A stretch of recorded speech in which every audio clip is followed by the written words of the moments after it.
నేనైతే first time మా పాపకి అవకాడో ఇంట్రడ్యూస్ చేస్తున్నాను. మా పాపకి ఇప్పుడైతే 16 మంత్స్. సో అన్ని ఫ్రూట్స్ బేబీస్కి అలవాటు చేయాలి కాబట్టి నాకైతే ఈ అవకాడో ఎలా కట్ చేయాలో కూడా తెలియదు. ఫస్ట్ ట్రై చేసా. అది ఓపెన్ చేసినప్పుడు నా ఫీల్ అయితే అబ్బా భలే ఉందనిపించింది. ఫ్రూటే క్రీమీగా భలే ఉంది అసలు. ఎలా ఉంటుందో అనుకొని ఫస్ట్ నేను ట్రై చేసా. చాలా చప్పగా ఉంది, అసలు స్వీట్నెస్ లేదు. నార్మల్గా ఫ్రూట్ అంటే తీయగా ఉంటుంది అని అనుకుంటాము, కానీ ఇదైతే తీయగా అయితే లేదు. తర్వాత మా పాపకైతే పెట్టాను, చప్పగా ఉందని దానికి నచ్చలేదేమో వద్దన్నది. ఇంకా ఫైనల్గా ఒక బనానా అయితే వేసి అది మొత్తం మిక్సీ చేసి తనకి తినిపించాను. ఫైనల్గా అయితే తినింది. అంటే ఫ్రూట్ మొత్తం అయితే పెట్టలేను, ఒక హాఫ్ ఫ్రూట్ అయితే పెట్టాను. క్రీమీ టెక్స్చర్తో భలే ఉందబ్బా, నాకైతే బాగా నచ్చింది. ఫ్రూట్ అది బనానా వేసాక తీయగుంది కాబట్టి మా పాప అయితే తిన్నది.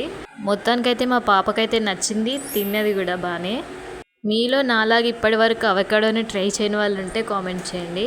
వీడియో నచ్చితే లైక్ చేసి సబ్స్క్రైబ్ చేసుకోండి. మళ్ళీ నెక్స్ట్ వీడియోలో కలుద్దాం. బాయ్.